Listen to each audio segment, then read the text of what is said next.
everybody, and welcome back to the Chilluminati podcast, episode 222. As always, I'm one of your hosts, Mike Martin, joined by the Vic Reeves and Bob Mortimer of LA. I feel like I've been Bob Mortimer before. Have you? Oh, well, now you're Bob Mortimer again. I can't remember who I've said and who I've not said anymore at this point. It's coming to the point where it's all blurring together. It's your time. It's time for a new era of weird, inexplicable duos that you have a insanely deep knowledge of. Yeah, I'm gonna have to dip into some other obscure knowledge. Yeah, and that's so Bob Mortimer. You know what I mean? Yeah, exactly. That's so Bob Mortimer to me. I'm excited to dive into today's episode, but first we have to chill right at the top because we all know within 30 seconds you all stop listening. We have a live show on October 15th. On October 15th.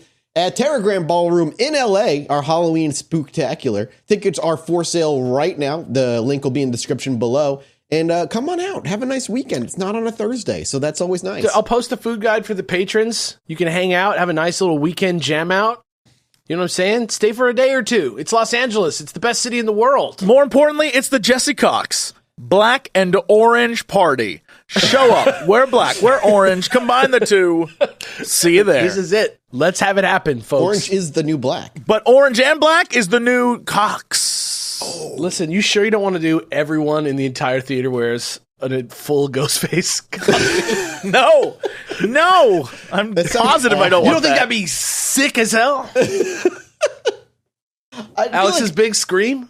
Alex's big scream. I would not. Happen. I don't want anyone to spend $29.99 on Alex's big scream. Do not do Alex's big scream. Alex's big scream is an unlicensed, unofficial. The fact that you say that means people will 100% be like, Alex said don't, but wouldn't it be funny if we did? If you come dressed as Ghostface, you better have some fucking orange on there. That's all I'm fucking saying. Yeah. That's it. You better. What is this threat that you're giving out? I'm very confused. I'm not gonna say who I'm gonna fight when I get to the theater. All the ghost faces. Anyone in Ghostface, yeah. Alex is fighting all of you at once. I'm gonna do it. I'm gonna have that special "Was Up" version of the mask from Scary Movie.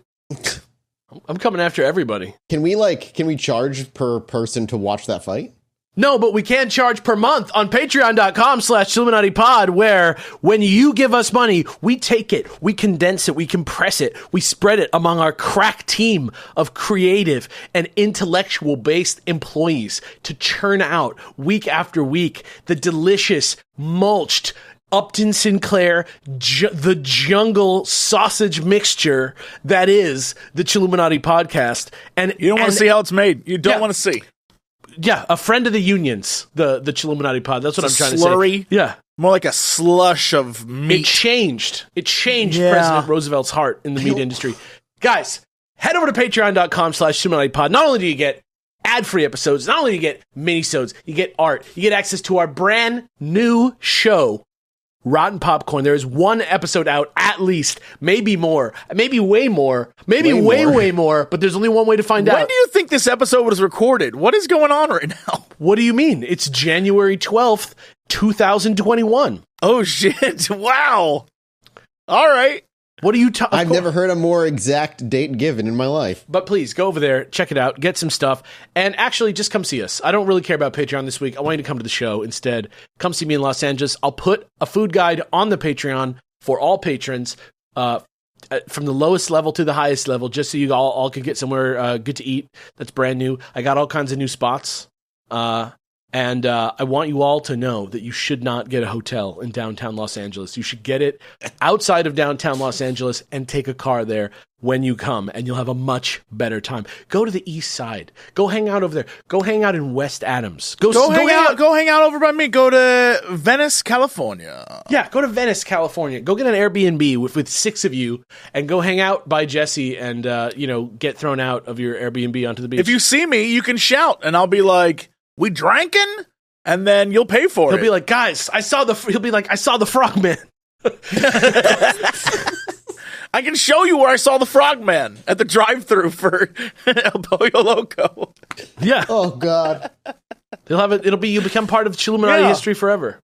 Patreon.com/ChilluminatiPod. For forever, which is a history you definitely want to be a part of, rather. We have, Oh yeah. I don't know. What happens if you're part of Chilluminati history? You run the risk of getting canceled eventually when we all go down for something we can't even understand yet. Excellent. Not me. Yeah. Not Jesse's lived through many years. He's got plausible deniability on this whole show. We're not even sure he's on the show. Somebody could have paid $10,000 at any point and changed his opinion to whatever they wanted. Yeah, and actively ruin the show. Apparently, it's a thing we have to be very cautious of. Jesse, not me. Speaking of time passing, this is an episode I think kind of like opens up with a reminder of how long we've been doing this, as we tend to do. And just so you know, this is going to be a two-parter going in. So, gentlemen, I'm going to reach back into your memories just for me. This episode is that harsh reminder that we've been doing this for far longer than it feels like we've been doing it. Because if you remember, what the hell is this? Nearly 5 years ago, episodes 28, 29, and 30 were our trio of Mothman episodes. It's lingered since then for 5 years. The final episode of that trio was less about the Mothman, though, and more about another kind of paranormal event creature that occurred around that same time and place, that of the mysterious alien visitor known as Indrid Cold, the man who he had decided, and the man he decided to reach out to, and the author of our primary source for the episode, a man by the name of Woodrow Derenberger, who wrote none other than Visitors from Lanulos. This is your book. Woodrow is such an old name. Woodrow W. Derenberger. Woodrow. Lanulos. Well, we'll talk about that in a more probably part 2 than part 1 here. But just so you know, like this book, when it was written way back in like pretty early. It was like the 60s, I think, late 60s. I'll double check. But when this was first made, only 6 copies were actually printed. It took years before somebody was able to get the rights of the book and actually do a mass printing of this thing. Isn't that like before the Mothman was sighted? Wasn't that in the 70s? So, this event takes place in the 60s. This is all around the same time, right? I'm trying to remember, actually. When did Mothman, Pleasant, whatever it is. Point Pleasant? No, it was about 2 weeks. This all occurred about 2 weeks prior to the Mothman sightings, which happened on November 15th of 1966. And this all took place in the beginning of November of 1966 as well. Also important to know that there's a foreword in this book and another familiar name in the Chilluminati lore, a man by the name of John Keel. You all know John Keel because he wrote Mothman Diaries, was heavily involved in the Mothman thing. And a fun fact I learned, the reason he was even in the area at the time of this wasn't for Mothman, wasn't for the UFO sightings or Indrid Cold. He was actually there because there was a woman who had written to him and claimed that she owned a cat with wings. So he got catfished by a flying cat? Yeah, literally. And when she got there, she owned no cat and said she gave it to a boy because the wings had fallen off. She gave it to a boy? Yeah, she just gave it to a boy. So he got rejected from sort of like personal level, and that he didn't even get like a weird professional level. But can we also talk about how once the cat no longer had wings, she was like, well, I don't want it anymore. Yeah, no shit. What kind of owner is that? That's terrible. It's kind of a bizarre. This is all happening in like that same 2 week span too. It's all very, very strange. Do you guys remember much about Indrid Cold at all from like our first episode and our only episode on him? I know that he's like a lizardly folk. I know that he's got lizardly. Like he's like not lizardly, but like it's kind of like a weird, pale, slimy man with like red lips, is what I remember. You're describing Men in Black, is what you're describing. But like, it's not that it's not. He wasn't pale. Off. He was tan. Yeah. He wasn't slimy. What? He was normal. No. What? Yeah. He has big alien vibes though. Like he doesn't. He's not right. He's tall. Like proportionally, he's weird. He can speak through psychic language, right? Yes, yeah. We got telepathy like a lot of other aliens. He came on the road in that like craft and like came straight down. I remember that. Yeah, you remember that stuff. You just remember him being a man in black for some reason. You sure he wasn't just a lizardly sort? I'm positive he wasn't a lizardly sort. I'm like 99% positive he wasn't a lizardly sort. I'm going to let you know we've never once in this show said he was a lizardly sort. He was a lizardly sort. Yeah, you know when Venom like licks himself, he goes a little too wild. That's like what I'm imagining Indrid Cold is? Indrid Cold. You've got a very different image of who Indrid Cold is than I don't know how why. he actually was. It's very, probably very some bizarre. it's probably some creepypasta painting of him from like 2004 that I saw on LiveJournal that that's like burned into my brain. That checks out. Before we dive in, the question I always like to ask is, who is the person that's kind of the focus of this? Woodrow Derenberger being the main person who wrote the book, who was kind of the main focus of where we got a lot of our information. And the thing with Woodrow Derenberger, by a lot of people, like kind of people around this time, I guess, or just like any everyman, there's nothing really special about his upbringing. There was nothing really traumatic about his upbringing. Not much is like super known about his everyday, but it seemed like he was just a normal working man that really had nothing special in his past that would indicate maybe this is like his way of dealing with trauma. It doesn't mean that didn't occur, of course. But in all research that I've been able to do, we just don't have anything of that to kind of like point at to say, hey, maybe this is what's causing it. Moreover, that's how I feel about his like venom lizard tongue. Yeah, too. well, that's like, different. Yeah, it's just there's not any research that doesn't. Right. Yeah. And there's no evidence that JFK Jr. didn't rise and go walk off and live in a small town in Alabama. There isn't anything definitive that says he didn't do that. Exactly. Bingo. So, with that out of the way, let's actually jump into the event itself. We're going to kind of pick up right then and there because anything prior to it, nothing's really happened. You know, Mothman hasn't shown up yet. The bridges have yet to collapse.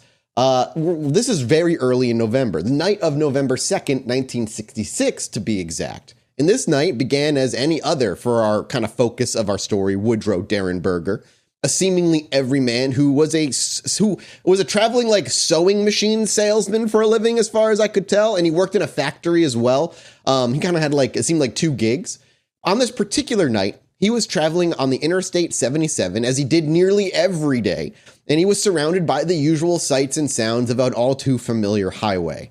His mind was probably preoccupied with the events of his day, plans for tomorrow, or maybe even comforting thoughts of his going home to his wife, Mary Edna May, which is such a small town woman, just like housewife name, Mary Edna May. I don't know, something about it that just rolls off the tongue nicely. It sounds like she makes a mean like gooseberry pie. Yeah. I've never had gooseberry pie. Have you? Is it real? It's an old world taste. What would you say a gooseberry tastes like? Yeah, what? It's a lizardly sort of berry. Yeah. No, it's bitter. It's not like one. It makes sense why it's not one of the main berries that gets around. But does it like have a bad name or like what if you put sugar with it? Yeah, I mean, okay, any berry, right? Like any berry, especially, they're very bitter fruits. Just a little bit of sugar. Little lemon juice, cook it down. You're gonna get a nice little jelly out of it. I don't know. Gooseberries, I haven't really I've had it you once haven't or twice. Gooseberry experimented. Like you're not the gooseberry authority. No, I don't have like a gooseberry, like a working gooseberry. You're not the gooseberry knowledge. baron yet. Now, would you say a gooseberry is more akin to like a raspberry or a blackberry or like a cranberry? You don't know it yet, Jesse, but you sound a lot like Indrid Cold right now. like a red currant. Now, what would you say a red currant is more akin to? I don't know. It's like a red little berry. I guess kind of like a cranberry. I don't know. Now, why is it called gooseberries? Do goose eat them? This is a very in-depth questioning of what a gooseberry is. How do you know these things? I don't know. I had one. I ate some. They look like grapes. Okay. All right. Well, we can get back to the story at hand here. With Derenberger driving on the highway, thinking of his daily events, back into the scene. And as the rolling hills of West Virginia were sweeping by, something out of the ordinary began to take shape. At first, there was lights of a truck that came up behind him and rushed up on his car, but quickly passed by him, only to just be another vehicle. But within moments of that truck passing by, however, lights of another truck seemingly peered behind him, rushed up behind him in similar fashion. However, as it approached closer, this truck didn't simply drive by, but from the dark expanse above, it wasn't driving behind him, but flying. An unidentified flying object came up from behind him, descended over his vehicle with precision, and shortly zipped ahead about 100 feet. We don't need roads. It slowly and eventually slipped ahead about 100 feet before settling down, as Derenberger himself threw the car in park in sheer fear and panic. Thank you to Talkspace for sponsoring today's episode. And you know by now, I am an absolute warrior for mental health. It is so imperative to how well you're taking care of yourself. Listen, if you go to the doctor or the dentist or the eye doctor, any other physician or doctor for your physical part of your body, why is it the brain that we're so willing to ignore when it needs help? It's a physical thing just like the rest of your body, and so you should be paying attention to it. And if you think seeing a therapist or psychiatrist might be helpful, but you don't have time or to find one or meet with them because you have kids, then you should definitely be trying Talkspace. With Talkspace doing everything online, it's made getting help easy, accessible, and affordable. Hey! That's why you should be trying Talkspace. Talkspace has made everything online to make it accessible, easy, and most importantly, affordable. There's no need to wait for something bad to happen to talk to a therapist. Therapy can help you shift your perspective, find tools to cope in difficult times, and of course, just be a guiding light through your life. With Talkspace, you can sign up online and get a personalized match with a provider that's right for you, typically within 48 hours. It's super convenient to have virtual sessions with your licensed therapist from the comfort of your own home. I've been doing digital therapy for years, and it has been an immense help.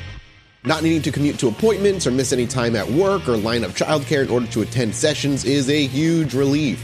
It's mental health care made easy. Talkspace lets you send messages to your therapist so you don't have to wait for your next session, and Talkspace can help you shift your perspective, find tools to cope in difficult times, and be that guiding light. So as a listener of this podcast, you're going to get $80 off of your first month with Talkspace when you go to Talkspace.com/chill. To match with a licensed therapist today, go to Talkspace.com/chill to get $80 off of your first month, and you can show your support for the show. That's Talkspace.com/chill. Thank you so much to Talkspace for sponsoring today's episode.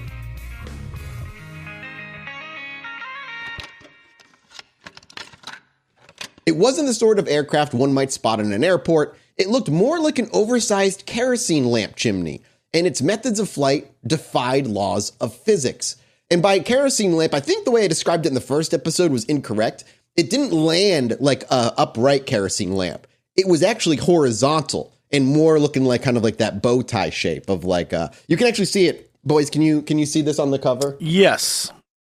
It looks like I want to say kind of like if you like this is so stupid. If a lemon was modified so that if you stood it on its long side, you could sit it straight up with like a flat little end on the two tapered ends. Uh-huh. That's what it looks like. Like if you rolled a lemon till it was like kind of flat like a football, and then you added like feet like from a couch on either side of the lemon, but it kind of is like more like the consistency of like a bong glass. Like it looks kind of like it has like a. It looks like a fancy rolling pin. You would kind of get it like a. You know what it looks like? A vase your 12-year-old made in art class. It looks like a big piece of kelp, like the end of a piece of kelp. It looks a little. What's that one Pokemon? Hold on, show it back. Bellflower. What's the Pokemon that kind of looks like a flower? Bulbasaur. No, the one that has like the yellow head. Weeping Bell. Yeah, he's like, oh no, that's what it looks like. Oh, okay, we're going the Mr. Bill school. of Pokemon. Yeah, okay, it's like, sure. Oh no, save me, Alex. The Mothman of SNL sketches. Oh no. Well, I hope the listeners have a very vivid image of what this thing looks like. Oh no, it's vivid. That oh no is actually just me realizing how old the Mr. Bill sketch is on Saturday Night Live. Oh well, yeah. Oh no. How old is that sketch? Oh, I gotta say 80s. Okay, well, before I was watching, I guess. All right. So, like I said, this craft came up behind him, zipped ahead, and while Derenberger brought his vehicle to a cautious stop, he could only watch in a mix of awe and trepidation as this bizarre and extraordinary craft made a gentle landing about 100 feet on the road ahead. The sight itself was baffling enough, but what happened next would change the trajectory of Derenberger's life permanently. The craft, having now fully settled, opened a door where there seemingly was none, not to reveal a creature, but a man. Not some alien with tentacles or multiple eyes, but a simple man who could easily blend into any crowd here on Earth with ease. While his immediate physical appearance drew no curiosity, his attire, however, was certainly not from any earthly fashion catalog. This will be the thing I think you remember him being slimy for. He wasn't really slimy. What were you going to say, Alex? It just gave the impression that inside his mouth, which he never opened, he had a long, slimy, venom-like tongue. and licked his own eyeballs with. Yeah, just to keep him moist. Yeah, of course. The clothes he was wearing shimmered. A blue metallic suit beneath a lustrous overcoat that seemed to both absorb and reflect the surrounding moonlight. He maintained a large, welcoming smile and kept his arms crossed with his hands both neatly tucked up into his armpits. It's a very important point he makes for whatever reason. But yeah, he's got his arms crossed and he's like this. And he's just smiling. Yeah, as you do. Like the Creeper from DC Comics. I don't know who that is. Do you think it'd be better if instead of a suit, he had like suspenders and he held them like he was an old time, like, well, I don't know nothing about lawyering, right? Do you think that'd be better? You think that's what it was? Well, I may be Indrid cold. Wait, hold on. How did he hold it? Was he like this? So he had his arms crossed and both of his hands were neatly tucked into his armpit. So like, you remember Mary Catherine Gallagher? Mary Catherine Gallagher, yes. I was thinking the exact same thing. That's what I was thinking as well. Mathis has seen 90s era Superstar. SNL. He was there for the Will Ferrell years. He saw it. He knows Anna Gasteyer, Molly Shannon. Yep. Yeah. I remember that movie oddly well. The man himself stood at around 5'11", weighing somewhere between 100 and 185 pounds, according to Woody, which I'm just going to call him Woody from now on. Sure. Yeah. He's so kind of tall, skinny. But the man's strange attire and demeanor only held Woody's attention for a moment in time before there was a knock on his window from this strange man who had approached from the ship. And as he rolled the window down, without moving his lips, this man introduced himself simply as Cold.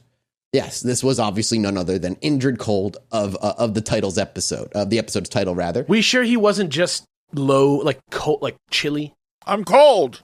I'm very cold. That's why he had his arms tucked into his armpits. The dude was just cold. It's freezing here. He wasn't smiling. He was fucking, his face muscles were constricted because he was...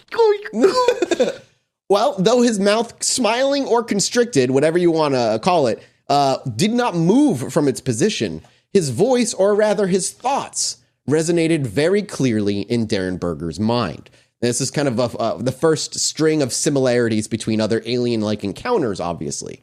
Indrid Cold, with his blue gleaming uniform that shimmered under the faint highway lights, maintained steady eye contact with Derenberger, giving off a sense of profound and bizarre ancient wisdom, kind of like this guy who just stood with authority, I imagine, when he mentions it like that. Just kind of stood like without really any wavering, I suppose. The nature of their conversation was as unique as the circumstances that had brought them together. Telepathy, a concept mostly relegated to science fiction here on Earth, was the chosen mode of communication. Every thought from Indrid Cold radiated clearly, but not without asking first.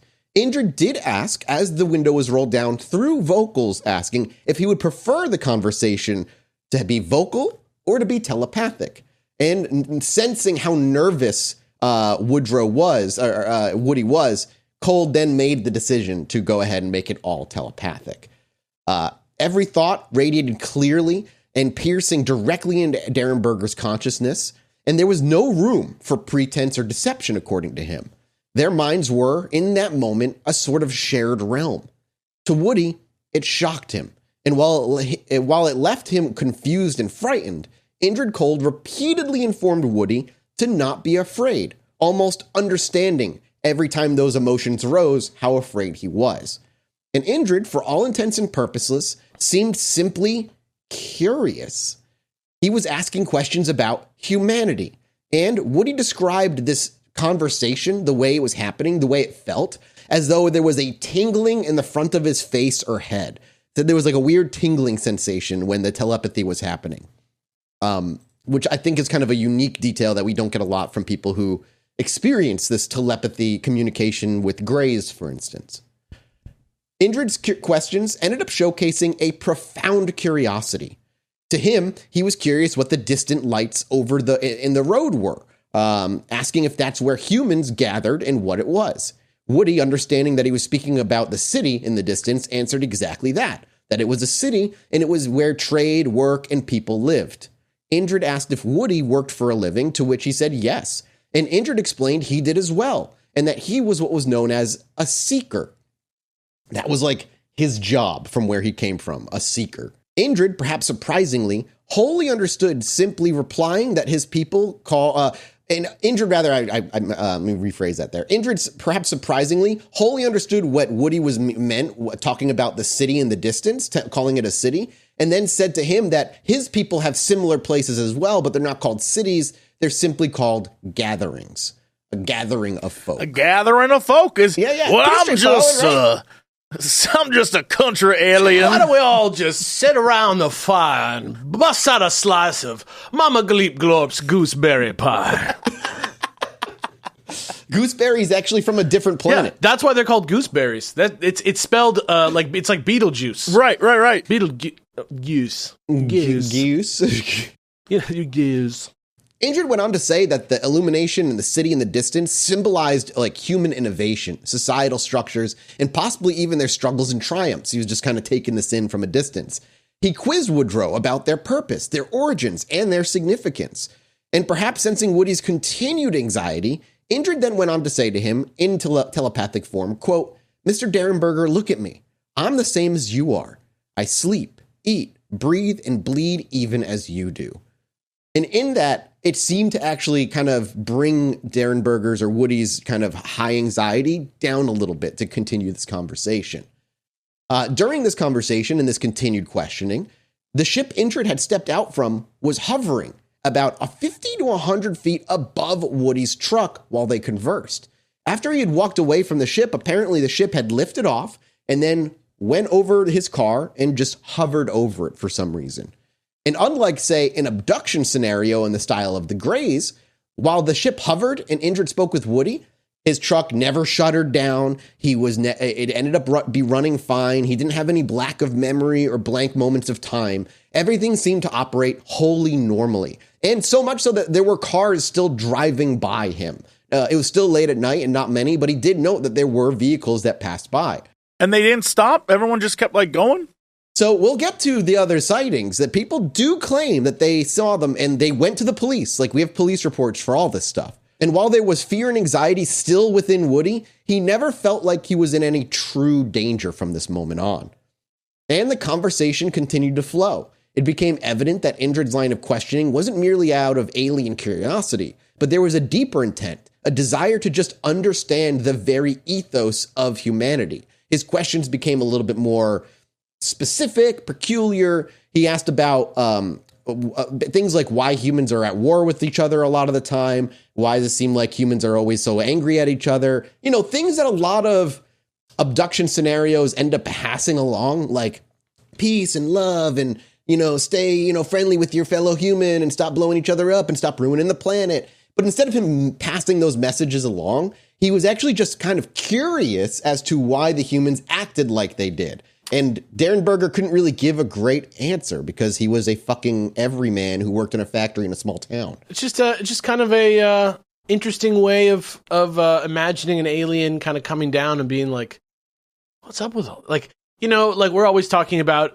how silly it is that we're so centrally located towards the middle of these like legends and stories and theories about space, and Earth always being like a farm world or like the special development world. But I love the idea of Indrid Cold just coming down here and being like, how come you guys haven't figured out all this like bullshit? What the hell's wrong with you guys? Like, he has nothing to do with it. He's just a chill guy who likes barbecues and hanging out. And he's just wondering why everybody's not just playing guitar all the time. Well, he's just a small town alien. That's why he just brought a pie by. He just finished making it. I don't understand all this jib-jab happening in the streets of the cities these days. I don't know nothing. That's exactly it, though. All I know is what Ma and Pa Cole told me. I do love the website jibjab.com, however. My simple Southern lifestyle gives me a proclivity for simple cartoonish animations. I like when they put my face on the cartoons. I said, I never said those things, and yet there is my mouth speaking them loud into this world. What's wrong with you humans? How did you do such? And on a birthday card for all occasions. How did you do that so magically? Indrid Cold has transformed into a fascinating character, and I'm really enjoying where he's going. Well, I thought he was a lizard guy, so this is all new for me. No, yeah. Well, then afterwards he licks his tongue, and he sticks it out and licks like an eyeball or something. Yeah. But I mean, like hilariously, like that idea of him just being this like seemingly small town doesn't get why humans are like this is kind of like the perfect way to describe him. Not that he's like from a naive small town, but the way humanity acts toward each other, to him, makes no logical sense. Everything about how humanity acts, and they're always trying to kill each other, all this stuff seems very curious to him, and he doesn't quite understand why things are the way they are. And we'll talk more about that as his encounters with Indrid Cold continue. Yeah, questions about human interactions, emotional expression, societal norms, and even our aspirations started pouring into Woody's brain. Woody, while initially taken aback, found himself answering as if he was the chosen representative of the entire human race. And he doesn't mean that like he actually was, but he almost felt like he wasn't built for this. Like this is not where, like he's doing a poor job answering this guy's questions because Indrid just isn't getting, it's not making any more sense for Indrid the more Woody tries to explain it. And the way he said it would work is as though the thoughts would form in his mind and just like without really any effort. And when he heard him talking to him, it felt like it was his own thoughts happening, but in a different voice. Very, very fascinating. But amidst this, oh, sorry, Jesse, were you going to say something? Nope. Okay. Amidst this barrage of questions, Indrid started revealing small tidbits about his origin as well. He painted a kind of cosmic picture of a planet by the name of Lanulos, nestled within the distant starlit realms of the Ganymede galaxy. And if that sounds familiar, it's because Ganymede's also a moon. We'll get to that. The Ganymede sector is a quiet, down-home portion of the galaxy. And Lanulos is like America when it was first born. The vivid imagery that was pouring into Woody's brain was of vast green landscapes, architectural wonders that defy gravity, and a society that thrived on mutual respect and advanced knowledge that made Lanulos sound both alien and familiar simultaneously to Woody here. This conversation, as deep as it may seem, only lasted about 10 minutes before, without Indrid giving any sort of sign, the ship that had been hovering above them now moved forward back about 50 feet, landed without Cold making any notions. And when the conversation was done, Cold simply turned and walked back to the ship, but not before Indrid told Woody to report this encounter to the local officials and that this wouldn't be the only time that they crossed paths. Then, within the ship, a doorway, the same one that opened when he left, opened again, and a second figure seemed to be standing on the inside, reaching out to help Cold up before the door closed and the craft flew off. Initially, he thought maybe they were opening and shutting the door, but later experience, he learned that's not exactly how it works. So he's just assuming that the person was maybe helping Cold back up onto the ship. He's not entirely sure. And yeah, and then this little kerosene thing flew up into the sky and zipped off, making a weird fluttering, warbling sound as it flew off into the distance. So he even remembers the sound it made. Kind of a weird little encounter that definitely left our Woodrow absolutely shaken. As Indrid Cold's, sorry, if you're about to say something, cut me off. Dean can edit it out. Don't worry about it. Okay. As Indrid Cold's spacecraft soared into the inky expanse of the night sky above, leaving only a transient glimmer in its wake, Woodrow Derenberger found himself alone again on that desolate stretch of Interstate 77. The stillness of the night was almost palpable, save for the faint hum of distant cars and the rustling leaves carried by a gentle autumn breeze. But the world around him felt different, as if he had stepped out of one reality and into entirely another one, which we can kind of describe as, if we, believe this for what it is, kind of ontological shock. You got to have that moment where your world no longer makes sense and things that no longer make sense happen in front of you. You saw it, you interacted with it, and now you're like, what the fuck just happened? His hands, which had been gripping the steering wheel the entire time with an intensity born of nervous anticipation, now began to tremble slightly. His heart started racing, and still processing the gravity of what transpired, it almost sounds like he began to have the beginnings of a panic attack or an anxiety attack. He took a few deep breaths, trying to calm his racing thoughts and the adrenaline that were coursing through his veins. He looked around, half expecting to see some sort of residual evidence of the encounter, a footprint, some mark on the road, or some inexplicable sign in the sky, maybe, in some godly showing. But there was nothing. Only the road ahead, illuminated faintly by the headlights of his vehicle, in the familiar surroundings of West Virginia's rolling hills. He started the engine back up and felt a myriad of emotions.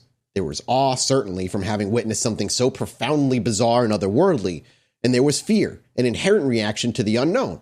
But surprisingly, there was also a sense of purpose and clarity, perhaps instilled by Cold's words, or perhaps emerging from deep within Derenberger himself.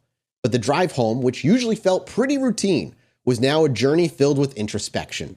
Every turn, every mile, and every landmark prompted reflections not on just his encounter, but on life, existence, the vast uncharted cosmos, and what we just don't know as a people. And upon reaching his home in Mineral Wells, Woodrow faced the challenge of trying to articulate the inexplicable. How do you share such an experience without sounding fucking crazy? He decided the first thing he would do is confide in the person he trusted, his wife and family.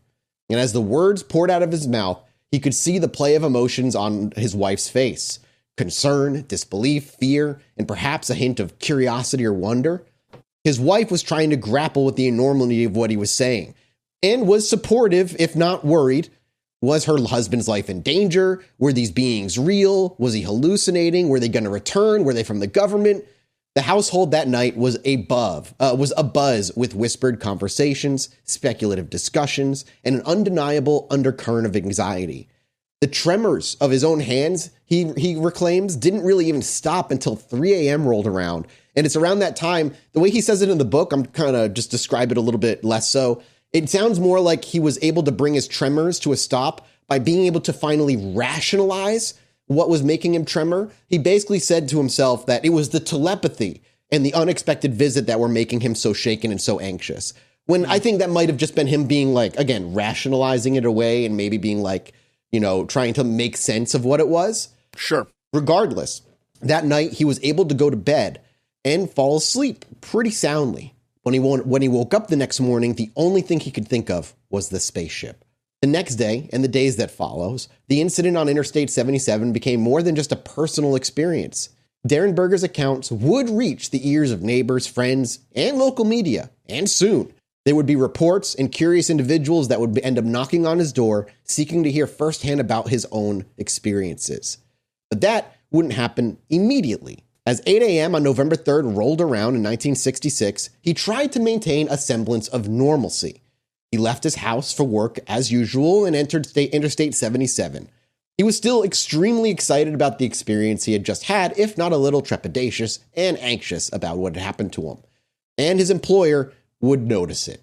He walked in and he just wasn't able to maintain a fully normal persona the whole time. I'm just imagining that he just met Matthew McConaughey out on the road, and he was like, "Hey man, it's crazy out there. There's so much more to this life. Why you guys just fighting? All right." And then he just met this dude out on the road, and he's like, "This guy, man, he's just so crazy. He was floating, dude. You don't understand."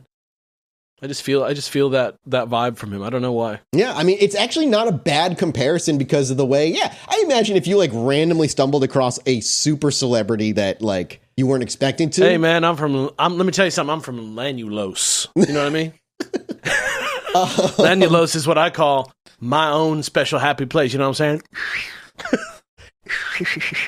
Just so you know, too, the ship that he kind of woke up thinking about, the one that was on the road, he describes as somewhere between 45 to 60 feet long and 12 to 20 feet high, to give you an idea of how big the ship the guy, Indrid Cold, kind of stepped out of was.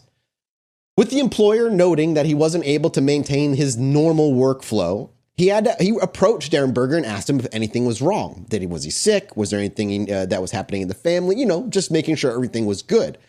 And dear old Woody was bubbling with anticipation. He even says himself in his book that he was just itching to tell somebody, that it was too much on his mind and it was just he needed to tell someone. And so when his employer asked, almost without prompting, he just started regaling the tale of what happened last night. everything from the ship landing to the telepathic conversation to the questions being asked. And initially, the employer laughed at him at first, but soon realized that if he didn't believe him, at the very least, Woody seemed to be being very earnest about the story. God bless that man. Like, honestly, God bless that man. Yeah, like he was just, he dealt with it. And at 10 a.m. that morning, a man by the name of Glenn Wilson, a producer from WTAP TV in Parkersburg, West Virginia, came to the store where he was working and asked him if he would be willing to tell the story to the public. Without giving much thought to the publicity that would follow in that interview, Woody agreed instantaneously. He would go on the air and he just felt like he had to tell people that this was happening, that these people from another planet had visited Earth, that this might be going on everywhere. Like he felt like he had to tell people. And so at 2:30 p.m. on November 3rd, he did go to the TV station and was met by the station personnel, as well as Larry Murphy from Parkersburg News, Sergeant Plum from the city police, Sergeant Van Devender. There we go. Van Devender? That's a hell of a name. Van Wilder? Yeah, Van Wilder. I'll type it for you so it's Van Devener. That right there. Van Devener. Okay, yeah, Van Devener. Yeah, whatever. He was a sergeant from the state police and a reporter from Parkersburg Sentinel, an Air Force sergeant, and several other people that he did not know, recognize, or even understand why they were there. And from 2:30 till 6 p.m., they all questioned the shit out of him. He explained everything just as it happened in complete detail, and then each man in turn would start questioning him. So they all just went around the room and they all got their turn. During this day of November 3rd, reports of seeing the same ship on the night before were coming into the city in state police as well as the radio and TV stations. So the first question he had is, why are they so interested? But he learned through this questioning that other people last night reported seeing the exact same thing. Not a conversation with a man, but a similar looking ship that was zipping across the highways and heading for Parkersburg. One family in particular, Mrs. Frank Huggins and her son Frank, daughter Susan, had stopped their car and watched the ship very shortly after he'd left the spot where the ship had stopped me. So after the ship took off, within a few minutes, another family actually saw it zip past them, a woman and her 2 kids. They say they watched it for approximately 5 minutes until it left, going toward the city of Parkersburg.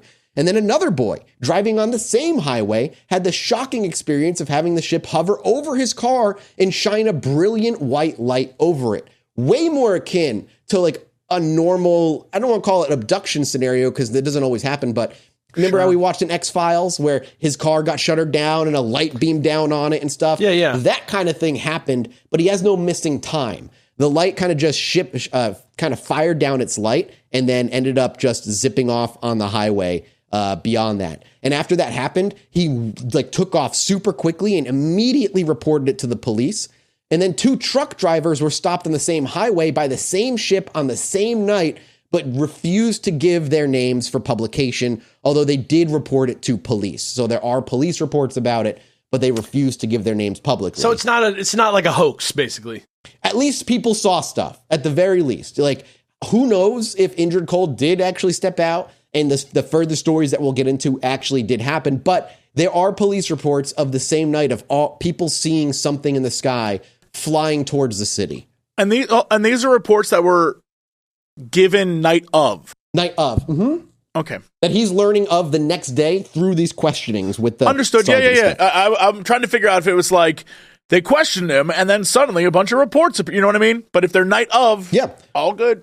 Those 2 men also passed their story along anonymously to John Keel, the New York author who wrote Mothman Prophecies and so on. He's involved in this in some fashion. Like he's much more of a paranormal, UFO hunter kind of guy, interested in the weird stuff. So he kind of gets roped into this because, again, he was making his way to town to meet a woman with a cat with wings that didn't have wings, and now he's kind of just here. Dude, where's Neve at, dude? We need Neve. Who's Neve? Get him, Neve is the catfish guy. Oh, yeah. Okay. Yeah, I don't know that show well enough, but I know exactly what you're talking Neve. About. Yeah. Where's Neve at? I've seen a couple episodes of that show. He's the Ashton of Catfish, bro. That's an excellent... The Ashton. He's the cat wings of Catfish, bro. As 6:30 rolled around, he eventually was able to leave the TV station. I'm just going to keep going. I just don't know where to go with that. That is just so funny to me that he's like, this girl was like, I have a cat with wings. And he was like, really? And then she got there and she was like, I gave it to a boy because his wings fell off. Sorry. Yeah. Like, oh, it's like, that Can guy you imagine being him? You're like, how many times do you think this happened to John Keel? Why? He's like, why did I let myself believe?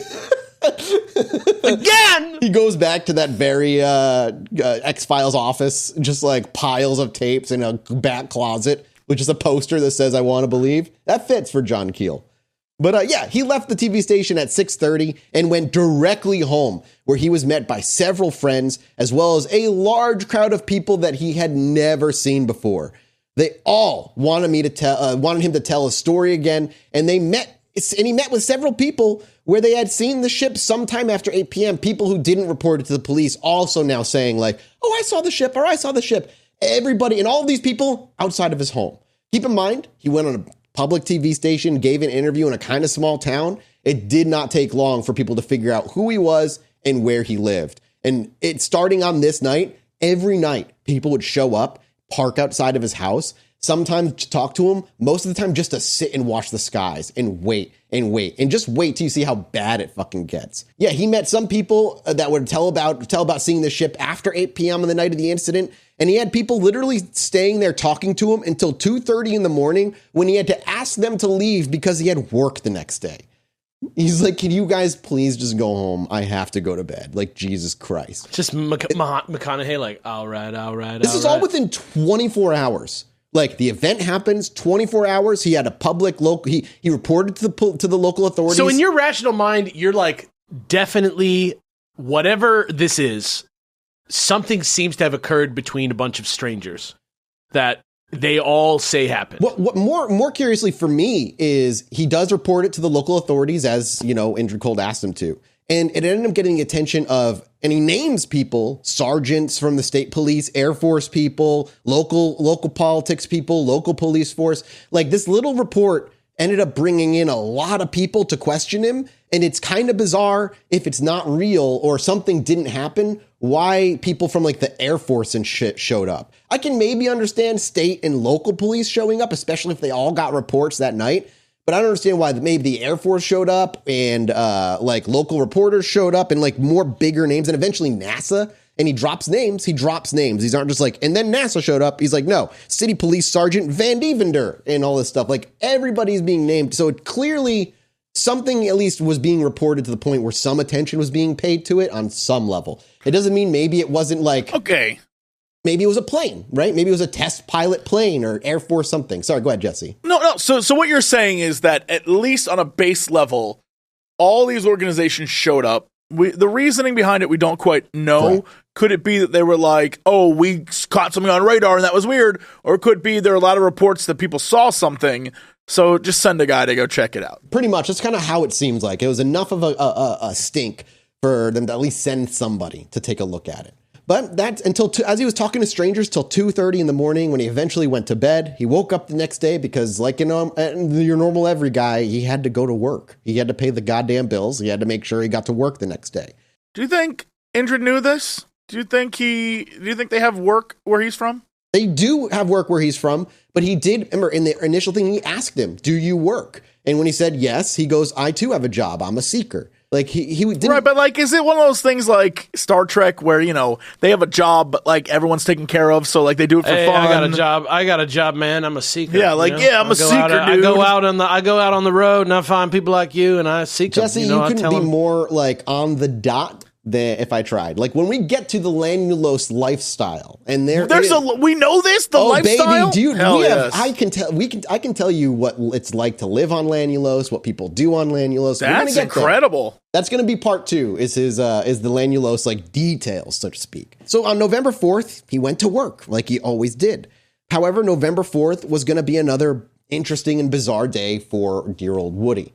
As he was on his way home from Pomeroy, Ohio, with a friend of his, by the way, in the car, of which he gives no name, they were traveling south on Highway 7 toward Parkersburg again, when a slight tingling sensation began around his forehead, like I explained earlier.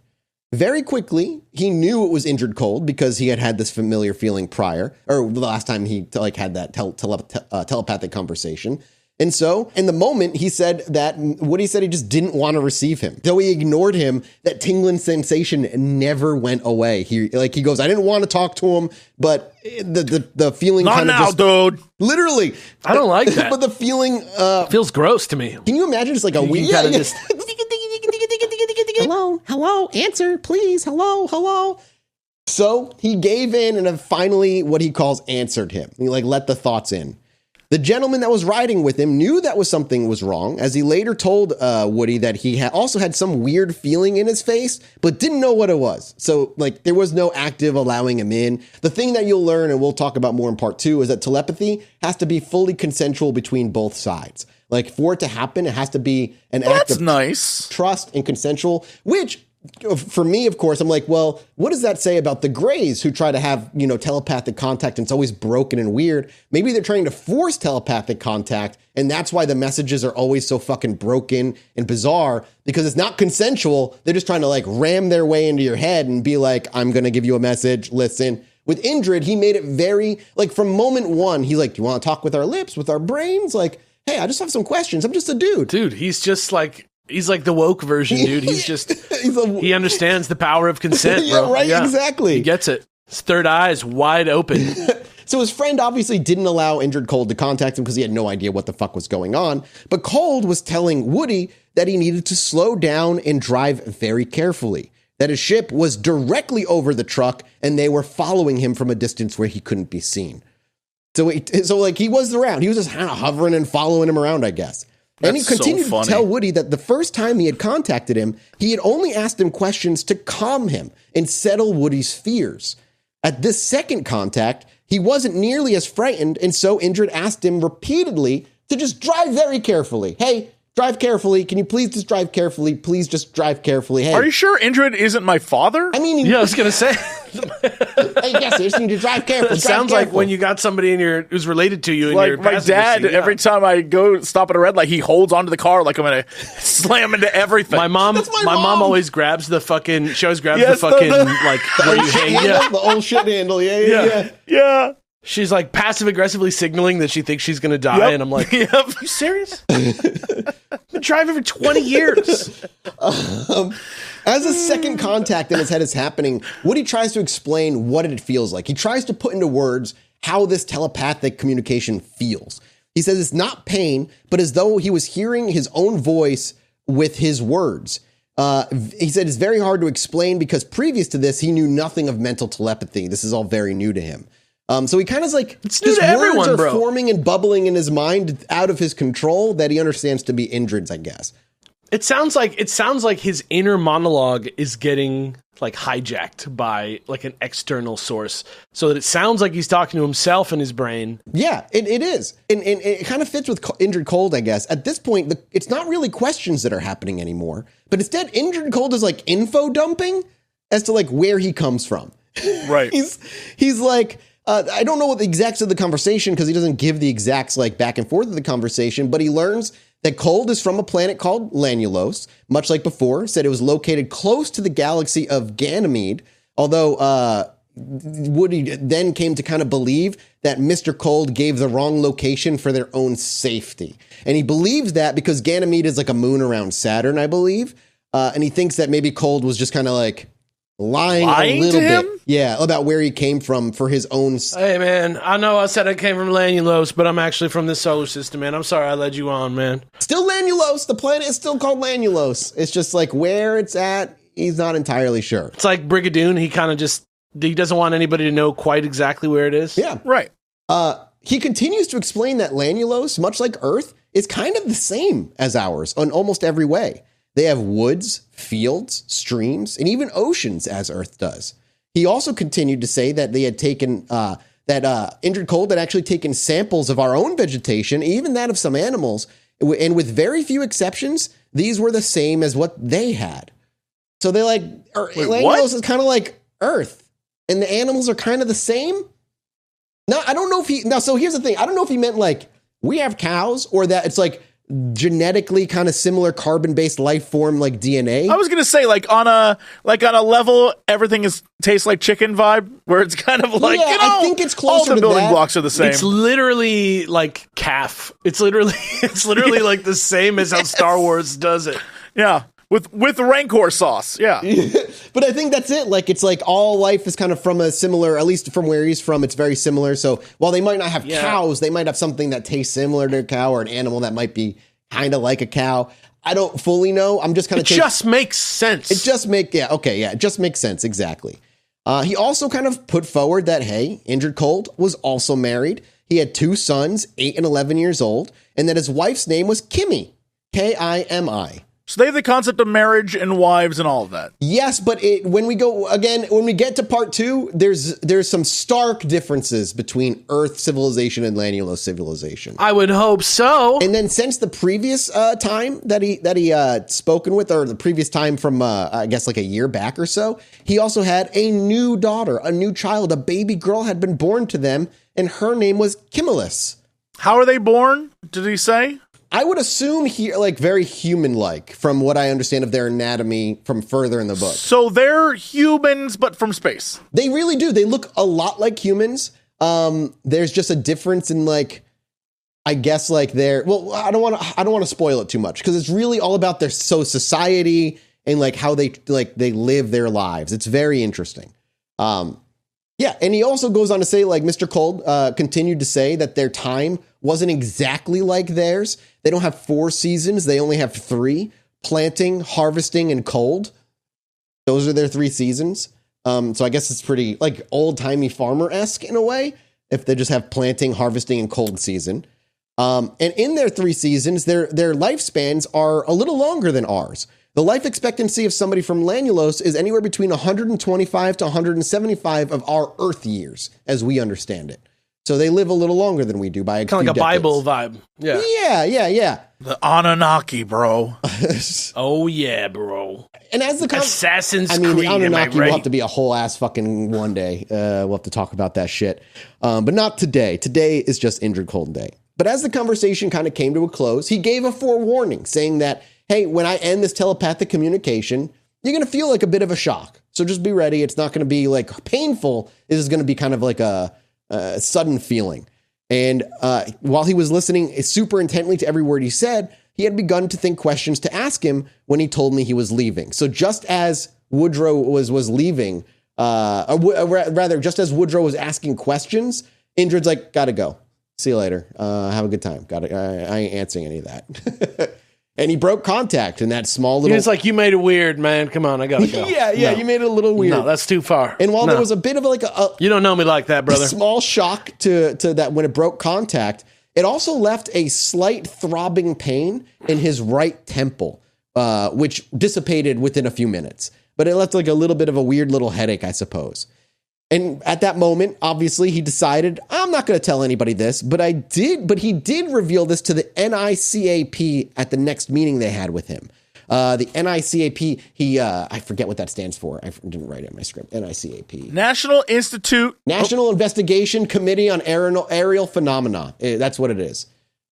That ended in, so one of I think it was the pre-Blue Book, Project Blue Book. This was between 1957 and 1969. The NICAP, the National Investigations Committee on Aerial Phenomena, he reported to them. So these people are also involved in this story. That this federal, basically pre-Project Blue Book group of officers, I guess, were reaching out to him. And he did, like I said, he did pass that along.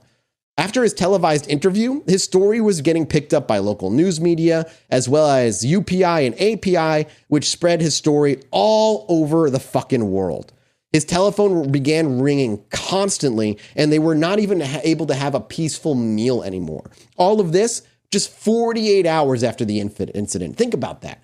One day, you're just a normal dude heading to work. The next day, your street is filled with cars. Your phone rings day and night. Everybody wants you to tell the story or ask you questions about the story. You have government people reaching out. You have government like aerial phenomena people reaching out. Your life of peace is gone when you were just a small town dude. Yeah. Well, the problem is I'm not a small town dude. Nobody's going to fucking come get me because I'm going to hop on a microphone. I'm not a small town dude.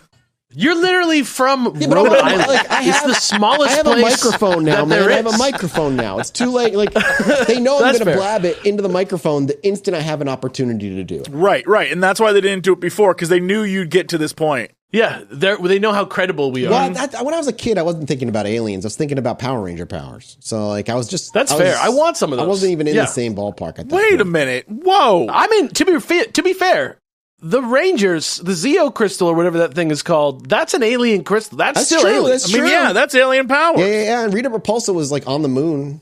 She got sealed up, which on the is moon. Literally Moon Men. Yeah, that's real. She was in a dumpster on the moon. Yeah, that's true. All right. Well, maybe I was always into aliens. And maybe it's a sign. Maybe I am like Indrid Cold's offspring. I just don't know it. That's a great thing to walk within your heart. Honestly, just you know what? Nobody look into that. Well, as the phone was ringing, they were getting calls from Washington, New York, California, Texas, letters from all over the world. People were coming from all over to their house to watch for ships. They would even come as early as 5 p.m., eat their dinner and sandwiches in the car and have coffee in their cars and sit for hours watching the sky. Like, good what else are you Lord. going to do? I guess so. Like in 1966, what else is happening after work? What else you got going on? And as much of his sales work was done in the evenings, his wife and children were left alone almost every evening. Marjorie was, which is what of his wife's name, was quite frightened of the ships, but was more upset and frightened by the crowds of people that ended up gathering in the yard. And every night, there would be as many as 25 to 30 strangers come to their door after he would come home from work, which would sometimes be super fucking late at night. They tried to be patient with them, even inviting them into the house to talk with them while the wife made coffee by the gallons and made cookies endlessly while talking to them till sometimes 3 or 4 in the morning. And this is what I say, when UFOs can ruin people's lives, this is what I mean. Like, this man didn't ask for any of this. They needed to have podcasts at this time, and this guy would have been okay. And he even went on to admit that they let this get wildly out of hand, that turning no one away that was actually interested in his story until one night when he came home from work super late, there were so many cars parked on the road as far as you could possibly see and in their yard that was fully parked for the cars that he had to call the police to get them to clear out the yard. And they estimated that there were about 150 people in the street and in his yard, just clogging it up. And the police did come to clear the people out, but most of them, when the cops were gone, fucking came back. Like, when the cops were like, all right, get away, and everybody's clear, and the cops left, people then filled up the blank spots again until the usual 3 or 4 in the morning. And this went on for a few months. Like, this wasn't just a day or a week. This went on forever. And the stress passed on to his family. His son, who was 7 years old, was getting bullied relentlessly at school. The children called his daddy a liar. Alien boy, you're the alien boy.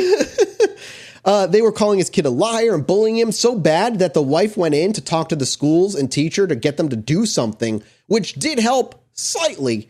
But the kid became so nervous, as did their daughter, Tanya, who was 4 years old at the time. They wouldn't even go to bed because they were so afraid of all the voices they could hear outside. Alien boy. Lanulose. Why don't you go back to Lanulose? I can see it, dude. Your typical 1960s. What else is the kids going to do? And this eventually led to both the kids having nightmares and screaming during the night. They were eventually led to night terrors. They were being relentlessly bothered. And being a salesman on commission, I felt so bad for Woodrow for this. Because he was a salesman on commission, his work slowed down to a standstill. He was recognized everywhere he went, and people would call him pretending to be interested in buying his merchandise to the point where he would drive as far as 40 miles or more to make a sale, only to get there for the people to want to see and talk to him about UFOs and actually having no interest in buying anything, wasting his entire time, gas money, and all of that. Like, he couldn't sell shit. People were just using it as an excuse to get him as a personal guest in their house so they could fucking talk to him. And so his finances depleted. They eventually had to break into their savings, which ended up being depleted. And after they dwindled down to nothing, they had no choice but to move. They sold most of their furniture and moved into a summer cabin that belonged to the wife's family, thankfully. And they did manage to hide from the public for about a month. After about a month, it started up all over again. Their home was now on the banks of the little Kanawha River, and the crowds found them when several UFOs were sighted over the river directly behind their house. So the way their house was found is because people were seeing UFOs in the woods near where they were living. They would come out to investigate or check it out, and they stumbled across their home and found out who was living there, and that word spread, and all of a sudden their home was being fucking overrun again. The Parkersburg papers carried the story of the sighting, and people started coming there and found out where people lived. So basically the story of UFOs made it to the paper first, which then led people to the woods where their summer cabin was, and then they discovered that that's where they had moved. So it's kind of weird that that's how they ended up being found, but it just kind of happened that way. The story circulated around that the ships were coming to see him, and that they really got the crowds coming out. They got so bad that it was actually it became impossible for him to leave his house to go make sales. It was so fucking clogged up, which is heinous. So they moved again to Vienna, West Virginia, right in the middle of town. Almost kind of like hide in plain sight situation. He said that they kind of felt safe there until that they were visited by a TV crew from Germany who wanted to make a TV documentary about their experience. They talked to several people who backed up his story with their eyewitness reports of seeing the spaceships while visiting with me. And after this, they moved again because the TV station fucking brought attention to them.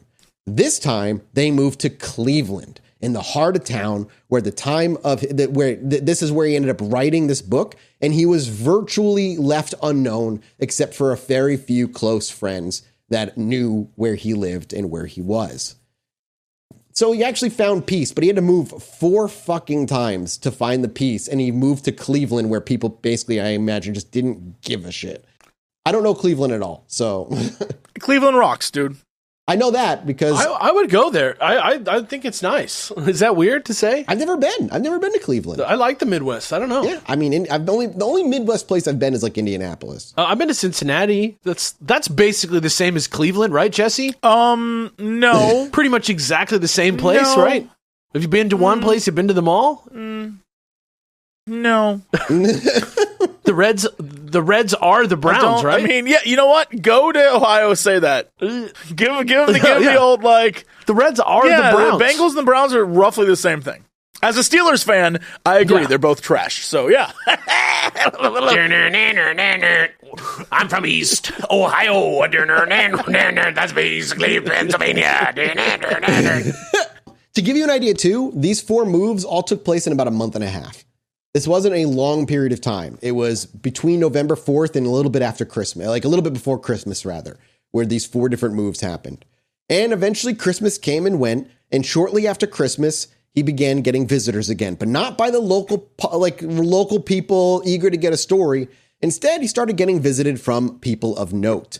Captain Bruce Parsons of Cocoa Beach, Florida, police department, formerly the police chief of Parkersburg, who said he was also a security guard for National Aeronautical Space Agency.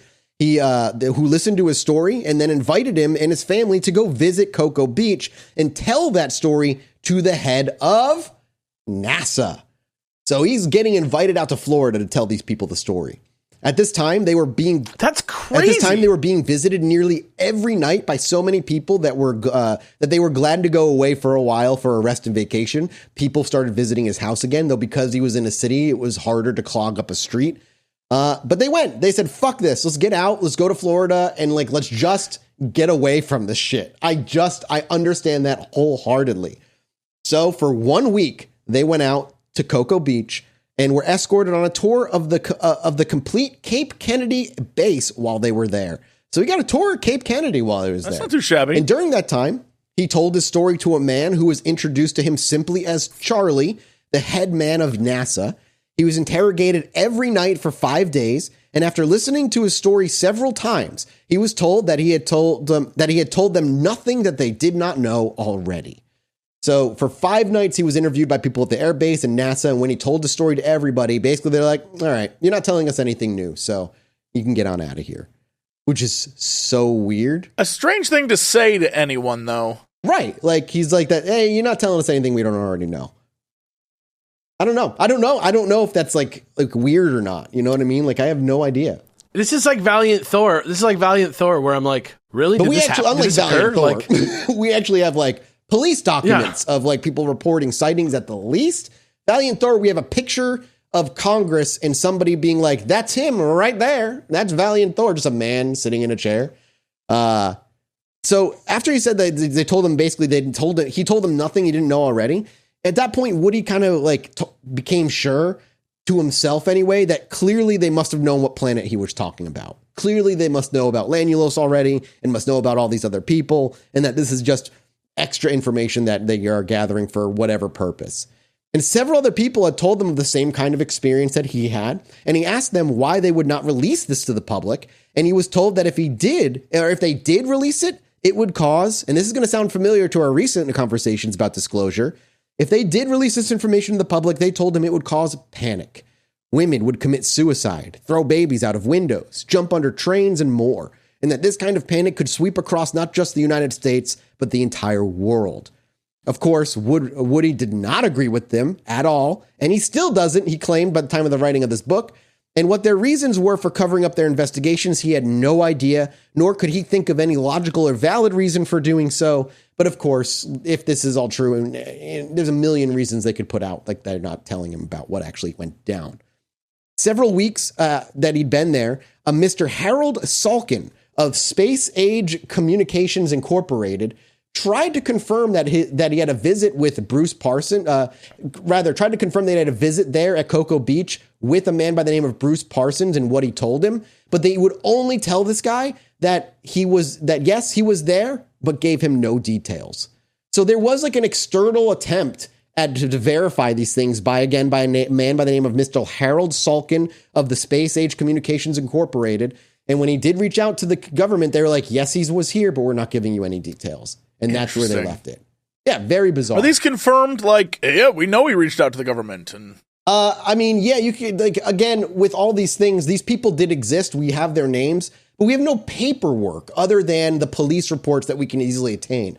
The government did not release anything to the public regarding this at all. We just know that these names were involved, and we can confirm that these names were interested in his story.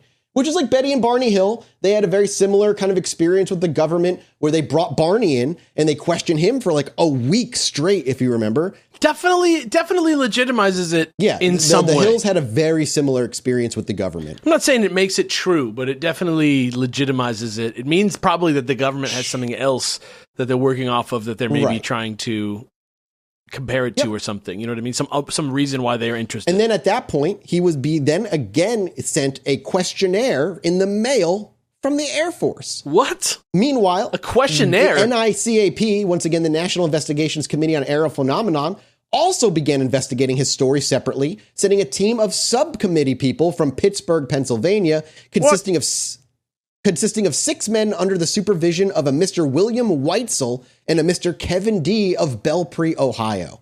They questioned dozens of people who told them of seeing a very similar ship that he had seen on the same night in the same general location, yet they made no release of the story for several months, and then when they did release it, they played it down as much as possible. And I took special note of this in particular because this sounds like the videos that were released in 2017 that they refused to acknowledge for a couple of weeks. And then when they did acknowledge it, it was very quietly and downplayed like fucking crazy. And this is also something that did happen. They did question him. He did give him this information. At least if we believe him, he gave that information, but they made no public report. When the questionnaire came in from the Air Force, he filled it out and then never heard from the Air Force again. He talked to several other people who got the same treatment from NASA, NICAP, and the Air Force. The people that they were questioning as well about the sightings they'd seen. And all of them say they were thoroughly investigated and then dropped. NICAP even hired Dr. On whose orders? Right, exactly. Yeah. Why? But why would he? How would he know that he's a civilian? how do we know that it was dropped? Well, he's saying they were never reached out to again. Like they got the questionnaire, he sent it back, and then it was just ghost town. He never heard from them again. And same with everybody else who answered the questions. They went through the investigation, and when the investigation was done, they heard nothing. So you don't mean that we know that the program was closed. We know for a fact that the program didn't close. Well, I just mean like we know that we don't know that the investigation of that specific event closed for some reason. We just know that they got no more. We can only assume that the NICAP did what Blue Book would be doing a few years later, or prior to it rather, whenever that was, which is they probably wrote it down somewhere and marked it and then left it alone afterward. And then did nothing with it because we didn't really get heavy UAP UFO research until post Blue Book, post this, in more modern-ish day. ATIP, I would say, is the first maybe program that we could point to say maybe they were trying a little bit. But yeah, so basically when I say dropped, it means they just never reached out to again. They did all this stuff. He gave over the information and then was completely ignored. NICAP even hired a man by the name of Dr. Jenkins, a well-known local psychiatrist, to examine him to see if his brain had ever been damaged or if he'd ever suffered from epilepsy. They gave him an EEG test. Yet when those results came back from the clinic, they were negative, proving that he was perfectly sane and sound, at least when it comes to physical damage to his brain. They refused to release the test results to the public, however. And one of the NICAP members even told him not to talk to anyone except NICAP. But he then told him I would talk to whom I pleased, when he pleased. And they were super angry about that response and then never spoke to him again. So he was like, the NICAP was like, only talk to us. And he was like, go fuck yourselves. And so they were like, that's not how we want it to work. This is like the other Chilluminati bingo card is like the disappointing, fizzle out of a UFO sighting bingo card. Absolutely. Where it all just goes the same exact thing. It becomes like someone gets obsessed, someone like their life falls apart. I don't know. It's just, it's so sad that this is how it always ends because it really does feel sometimes like I'm going crazy. Yep. Like it really does feel like there's somebody's hand. The fucking dude in the X-Files, like you haven't really met him yet, but I mean, you've seen him, but you haven't met the cigarette man. Guy, Like it's such a perfect characterization, metaphor for like what the feeling is behind all the shit that makes people go Can you imagine so being fringe this guy too? and so out there. Imagine like this is ruining. Is like he's not rich. He lost 4 houses. He's had to move multiple times, sell his furniture, run his money dry. Like this has literally destroyed his life in like 2 months. And would you trade the show? Would you trade the show to be this man? Yeah. To know? Yeah. You said yes so quickly. It would it means there's so much more to our planet than just fucking humanity. But then if you came back to we could never have you back on the show and you would have the answers. Question. All right, let me. Yeah, well, you just want to be on the streets holding up the end is nice sign. Let me ask you a real question. Like this is the real one. You are told by Norgborg the alien, Mathis. Oh man, I will tell you and show you the secrets of the universe. I will let you know that you're not alone, and I'll give you your place in all of it. Okay. But you can tell no one ever. And if you attempt to tell anyone, the words will not leave your mouth. You will not be able to write them down. You can never share anything. Only you will know. Would you do it? Yep. Doesn't have to think about it. He doesn't even have to think about it, bro. Wouldn't you? He doesn't even have to think about it, bro. Like, if that same offer was laid at your feet. Wouldn't it drive you crazy that you had all the answers and you couldn't share? Yes. Oh, I would absolutely lose my mind. I would go insane. But, man, I would feel sated. Okay. I would be like, I would never have to have sex again. Well, I mean, that's a direction to take it. Yeah. There you go. You heard it here first. There you go. You heard it here first. Actually, not the first time you've heard this here. It won't be the last time. It won't be the last time you heard it either. I promise you that. Yeah. You haven't heard this here first or last. And there's a lot. Like he eventually goes and speaks with like Harold from the NICAP, gives his story and stuff. At one trip from New York to Washington D.C., they saw what like this UFO bright lights in the sky following them. He actually reported to the Air Force, reported it to several newspapers, and the Air Force actually got back to him saying it was just a Russian satellite breaking up in the sky. Don't worry about it. And all Woody says about that is he simply goes, "What? That is the stupidest explanation he heard. It followed them for 100 miles along the highway and was still going strong when they passed through New York City. So he's like, that sounds insane. That makes no goddamn sense. You're lying to me. So at this point, I feel like Woody's like already lost whole trust in the government at this point, but he's still reporting it to them. He's doing the best he can to like actually carry this on as the best he possibly can do while still maintaining contact with the government and trying to keep, I guess you would call it like a respectable attempt at reporting these things and like trying to not go into the land of crazy town. He's not going to any conventions. He's not going to any like book signings. When he writes this book, only 6 copies end up being printed when it ends up happening. He's not making a lot of anything off of this. It's definitely not a plan. Right. Exactly. Yeah. It's definitely just wild. And so time would pass and he would continue to have these weird questions of people would ask him like from governments and stuff. But eventually, and all this time, Indrid's nowhere to be seen. He came those first 48 hours and then he kind of disappears for a couple of months or so. But it wouldn't be the last time that Indrid Cold showed up. While he was still living in Mineral Wells, for instance, he came home very late from work one night and it was super cold out and the usual crowd of watchers had already left. He parked his truck by the side of the house and as soon as he opened the door of his truck, he heard Indrid Cold say, "Don't be frightened, Woody. It is Indrid and my friend, Carl." What? He brought a buddy. He brings a buddy Carl? this time. Carl, K-A-R-L, Carl. Just another like Kimmy, just another one that's... Yeah, just another guy. Another friend. So he got out of his truck from work, went inside to find that they were kind of just waiting on the back porch for him at that point. They were already there, just hanging out. He invited them into the home, but they refused, saying they didn't want to awaken his family or frighten them. Very considerate of Indrid Cold and Carl. And though it was super cold out, they went and sat on the back porch and talked for 2 hours. It's like old buddies visiting and surprising you with a beer in hand, being like, grab a seat. Friend of the show, Indrid Cold. Yeah. Coming on. Like, dude, it's like my ex-girlfriend's dad. There used to be a Jehovah's Witness priest that would preacher or somebody that would come by the front door like once a year to sell him like a Bible or something like that. And he would like invite him in and like debate him for like a couple hours and pour him a drink. And it became like a thing that they did every year. Same vibes. That's fascinating though. I could find that being very enjoyable. Because I imagine it wasn't like an angry debate. It was just a very interesting debate consistently. Regardless, they chatted outside on their back porch in the cold weather for a couple of hours. And it's here that we actually learn even more about Lanulos itself. Here we learn that he tells Woody that on their world of Lanulos, there's never been any kind of war in their world. And that they didn't even understand the word hate. Hate doesn't exist. They don't understand it at all. They are taught from childhood that all people are brothers and sisters, and it doesn't matter where they're from, who they are, or what color they might be. Now, I'm about to say something, but you got to give me a chance to explain it because it's not maybe what you think it is. I'm all right. I'm going to let you say it, but I disavow anything that might come out of your mouth in advance. No. That's fine.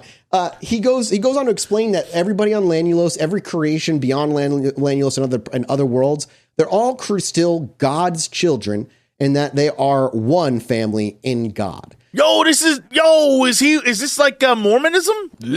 No.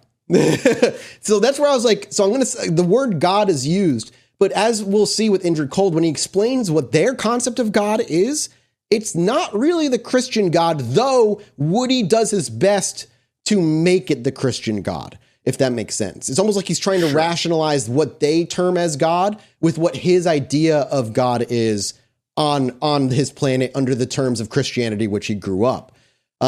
They believe there's only one God who's the creator of all worlds and life. They believe that God loves one as much as the other, and that in God's love, there's no discrimination. Stuff that we've heard plenty of times. They truly live in the belief that everyone is equal. They believe man's sole purpose on any world is to serve God and to help one another. There's only one denomination of faith on their planet, and they simply call themselves God's children. Indrid told them that they were not superior to our own intelligence here on this earth, only in the sense that they have learned to serve God and to live longer with love and understanding, and that their space flight was simply due to a longer study of space research. They just been around longer. They just put time into it? Yeah, they've just been around longer. They spent more time doing it. Great. They spent hundreds of years, according to Indrid Cold, conquering gravity and the knowledge of bending distance and space. Now that I also pulled as interesting because he uses the word obviously gravity, but the knowledge of bending distance and space, a thing that we haven't really verified until very recently. But this book was written in 1967, and it kind of squares with what we've been saying about, weirdly, like what Grush was saying about the propulsion of those craft. Right. At that point, Cold is more interested in hearing of Woody's way of life, so he tells him of their way of life. And it seems so much more complicated than theirs when he begins to speak of it. Woody told him of their different religious beliefs, which baffled him completely. He did his best to explain it to them, and he just couldn't. He couldn't make it make sense to them. And he realized at the end of his explanation, Woody sat baffled too. He doesn't understand why everybody is so separated because of these beliefs. And when he finished telling him of all their different beliefs and unbelievers, he was really mixed up about it, he said. Quote, "I'm not a Superman," Indrid said. "I can understand why he can't understand our religion," Woody would then reply. Yeah, so Indrid was just like, "I'm not a Superman. I don't understand all this stuff." Like, isn't it doesn't make any fucking sense. I'm no Superman. Isn't like a song from like the mid 2000s? That's the theme song for Scrubs. 3 Doors Down. I'm no Superman. That's exactly what it is. Yeah. So when he tried, Woody couldn't really tell him why they have wars, why they couldn't get along with their neighbors, let alone try to explain why we as a human species can't live in peace with different parts of our world thousands of miles away. So Woody became so confused trying to explain it all that he asked him to tell him why that we live in fear of and hatred, why humans are so different. And what he said in return was that it was the inability to communicate with each other, that words alone are not enough, that we have to show each other we are concerned about one another. He said that if the people of our world had telepathy, that we could understand each other better. We've all had thoughts that we could not put into words or said something that was taken differently than the way we meant it. And he's also said that everyone on this earth has the ability to use telepathy. We've just never learned how to use it. We can learn it because it's easily taught and some of our people already have it. And even though he had been using telepathy, he still did not understand it completely. And I mean Woody. So he asked Indrid. What about Buzz? I know. And so he asked Indrid to explain it to him. I got that. Yeah, you got it. Guys, Mathis has seen the Toy Story films. He was like just the first 3. I haven't seen the 4th one. That's okay. I haven't seen that one either. Okay, thank God. So when he asked Indrid to explain how telepathy works, after Indrid explained it, he still didn't understand it. But it's still harder for him to put into words, but he tried. And so I'm going to read directly from the book what he tried to explain as telepathy. Quote, "Mental telepathy, or thought transference as they call it, is very simple. It is merely the ability to release your thoughts, and to do this, you have to trust the person or persons you are talking to for you actually to open your mind to let the other person look into it. You just think what you want them to know, and the thoughts are transferred into the other person's mind. Indrid told me that the impulses from a person's mind are stronger than any radio signal known, but you have to know how to direct them and control them. You also, as the receiver, have to know how to relax your mind and let the thought or words form in your own mind. Right. It does sound hard to understand, but it does work, for with them I can communicate as easily as I can speak English. I have met 2 people here on Earth that I have, to a certain degree, learned to receive their thoughts. You cannot force your thoughts on another person. They have to be released and flow out. You have to learn how to release and relax your mind, and this is done by mind exercises, what I imagine is meditation. They have taught me how to do this. It was easy, and I learned to do it quickly. I believe everyone here on Earth could learn just as easily." End quote. To give you an idea of how this man also writes, it is very matter-of-fact, sentence after sentence, a lot of repeated words. It's a pretty dry read if you grab this book, but it's a pretty quick one. So that's how Indrid kind of explained how telepathy works, almost like a freeing, let your thoughts kind of just happen and enter the aetherverse. Free your mind! But the person you're trying to think the thoughts to have to be open to them as well, and you have to let the thoughts enter. It doesn't make any goddamn sense. And Woody also said the same thing. He couldn't make no sense of it. But it worked with Indrid because Indrid is a practiced man. Makes perfect sense to me, man. So no matter who you are or what you are, no one can read your mind without your consent. That is kind of like the main sticking point. Without the full cooperation of both parties, mental telepathy or thought transference is utterly impossible. You just can't do it without 2 people being willing. Nobody, including these people from space, can read your mind without your help and consent, according to Woody. If everyone here on Earth could use telepathy, it would be easy to see there would be complete understanding between everyone. This in itself would stop wars and hatred. For once, you can learn to understand a person. You can learn to love them. Transmitting your thoughts is easy once you know how. It's almost like daydreaming. Does anyone else see the... No, go ahead. Sorry. Does anyone else see, like, the faulty logic in this? Which part? Like, a lot of human beings think something far different than what they say. And certainly. A lot of the time, if you were to, like, I don't know, hear a person's thoughts, talk with them, like, you know, I imagine that wouldn't necessarily be great all the time. You might suss out all the Minos. You're already forgetting the rules of the thought transference. You both have to be willing. You can't just throw thoughts into somebody's mind. And you do have to actively think of what you want to say to them. You can't just like dump your entire like subconscious upon them. So can you can you lie? Yeah, can you thought lie? Well, actually, no. According to him, no, because you can immediately sense and know deception when it's coming from your mind. Again, so just putting this out there, you're at home with your beautiful missus, and she's like, "Baby, does this make me look fat?" What's your brain gonna do to you right there? You're gonna say, "I would like a slice of delicious gooseberry pie," and I'm gonna go to the kitchen and get it right this minute. It's an extremely human problem because none of that exists on Lanulos. None of this problem exists on Lanulos. Oh, so you're saying on Lanulos, everyone looks great no matter what they wear, or they just don't care? There's no sexual hangups on Lanulos, okay? There's no baggage. I'm gonna tell you this, and Alex is kind of right. We'll get to this next week. Everybody, unless they're doing something formal, is naked on Lanulos. I told you, man, Lanulos is a little different. You know what I'm saying? They have no shame. This is the body they were given. This is what they have. So be it. That is right. And that's how it goes. How come a cat ain't got an outfit on? Yeah, what the hell's that about? Yeah, you know exactly. Very nudist friendly out in Lanulos. But yeah, so that's kind of like, you can lie, I guess, but you would be able to be told you can lie. Like people can tell, but you can also just choose not to answer. But also this weird judgmental thought that you're immediately having doesn't happen on Lanulos. People don't have hatred and this weird, like, don't believe that other feeling of like bizarre, like judgmental, like perception on other people of Lanulos. No fights on Lanulos, only orgies. Yeah, basically. Though, honestly, you're not wrong. We'll get to that next week. It's the Raelians, We're almost done with this episode, boys. We're almost there. And then we'll leave. We're going to leave off as dear old Woody heads off to Lanulos for a visit himself. He's trying to find Andy, not get left behind. And not get left behind, absolutely. Transmitting your thoughts is easy once you know how. It's almost like daydreaming, completely relaxed, and just letting your thoughts drift to the one you're thinking of. The people from space did not always have the ability to use telepathy, Indrid would tell him. They have a legend of how their world not only was populated, but how telepathy came to them through God. Are you ready to hear the origin story of Lanulos? Well, I mean, obviously. It's about time. In the beginning, a spaceship crash landed on Lanulos. Dude, it's past humans, bro!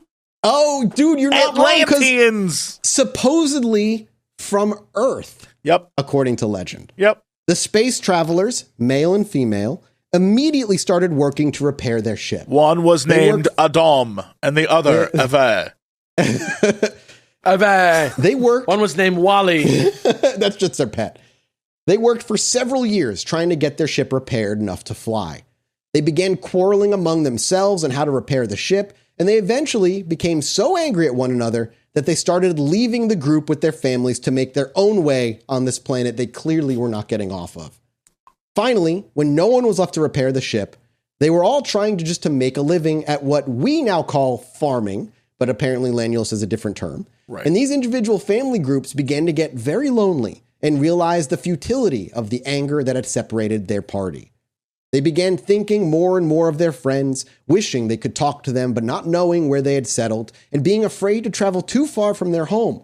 All they could do was wish and think of their friends and hope to meet them again someday. Their wishes to communicate with their friends became so intense that one time a man realized he was hearing the thoughts of a man whom he had been closely associated with. Their thoughts eventually would draw them together. Realizing what their intense desires had accomplished for them, they gave thanks to God and concentrated on the other people of their party. And that was the beginning of mental telepathy. Those guys with the red and blue M&Ms, the red and yellow M&Ms. Yeah, you got it. That's what lives on Lanulos. The M&Ms are from there? Yeah. Amazing. They look like the spaceships. Realizing that God had given them the chance to come together again, they devoted their learning of God's way and credit everything to God. This is the reason these people are religious, as we call it. Indrid told them that their world was guided by what they call the Guiding Council. This council is comprised of representatives from the different worlds belonging to the Intergalactic Circle. Each planet elects their representatives, the number depending on the population of their world, and are elected by popular vote of the people. This intergalactic circle is beneficial in that all planets receive the benefits of sharing in all new developments in the fields of technology, medicine, engineering, and more. The Guiding Council studies each world's problems, no matter what kind, and recommends a way for them to overcome them. They cannot use force of any kind in any way, but because of their ability to understand each other, there is always a way to find the cause and cure for any problem on a planet. At the end of their talk on their back porch, he invited them to take a ride on his ship, and at this particular moment, he refused. He did walk back to the ship with them, which was about 1,000 yards behind their house and back of a large barn, and he stood and watched both Indrid and Carl get back on the ship and bid them goodbye, and saw them quickly disappear into the night sky. But a seed had been planted in Woodrow Derenberger. To see Lanulos with his own eyes, to fly on a spaceship that defied physics, how could anyone say no to that twice? And so, next episode, as we begin our finish... he goes with them, dude! And as we begin part 2 and the final part of Indrid Cold, Derenberger himself will board the ship and fly to Lanulos to experience life itself and meet a couple of humans who left Earth decades ago to live on Lanulos and offer... Wait, hold on, time out. Decades ago? Yep, 40 years prior to this. Well, of course, it was decades. And of course, good Lord, Woodrow Derenberger would also get an offer to move to Lanulos permanently. But we'll see how that's all handled. His own big titty alien wife. Dude, I would be like, take me away. If I vanish one day, I went to Lanulos. Okay. Maybe not. I shouldn't put that out there. If I vanish one day, make sure I haven't been killed first. And if I haven't been killed, I probably went to Lanulos. Check Lanulos. Right. Got it. Guys, make sure I haven't been killed, but then... head right out to Lanulos, bring the gooseberry pie. Yeah, that's fair enough. And there'd be a lot of naked people there. I love that. I'd love to hear that. And that'll be where we end part 1 of our 2-part revisit of Indrid Cold, a much more detailed and in-depth look at the life of this man after his interaction with Indrid and the weird, bizarre, both good and bad things that happened to him. They're just like us, these naked aliens. They're just like us, except they don't have hate or war. They're just like us. It's so weird. They're just woke. But it's the woke mind virus. This is the future the lefties want, dude. Oh my God, this is where all the vax people go. No, dude. No, we know what conspiracy is. This is where all the anti-vaxxers are. I hope you enjoyed this revisit to Indrid Cold. Mm-hmm. We'll be back next week with the finale. I'm very excited to tell you guys all about what Lanulos looks like, the foods he eats, the people he meets. Ooh, the foods he eats? Oh my God, he's going to have like Rancor sauce and calf. Oh, it's great. It's fucking great. There's so much cool shit. So that'll be next week. Thank you guys so much for supporting and listening to this show. We'll be Patreon.com/ChilluminatiPod. We'll be back next week with another episode. And over at that Patreon.com/ChilluminatiPod is Alex. So definitely put October out there. 15th, Los Angeles, California, Terragram Ballroom. Oh, come see us. Tickets available now. Please come see us. Tickets available. Link in the description below wherever you're watching this. Thank you guys so much. We appreciate you. Yeah. Goodbye. Yeah.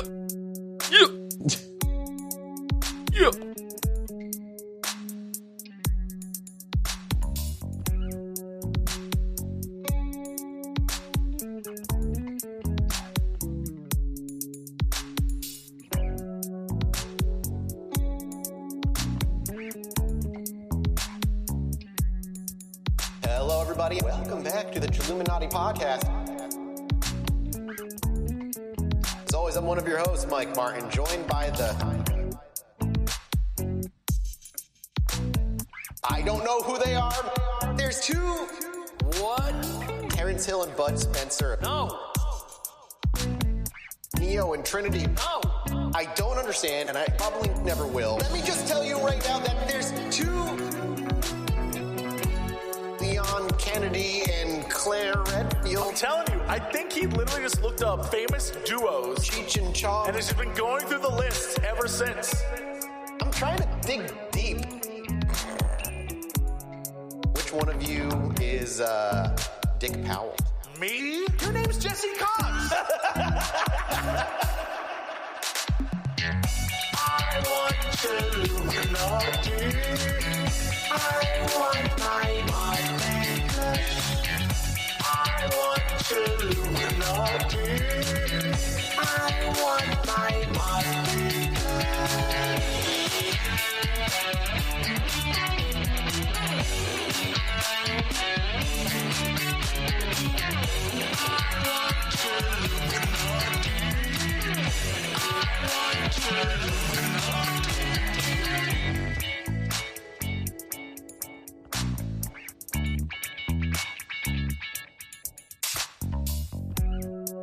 Hello, everybody. Welcome back to the Chilluminati podcast.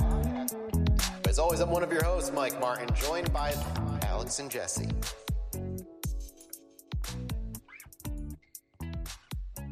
Like a shooting star across the sky that's actually a UFO.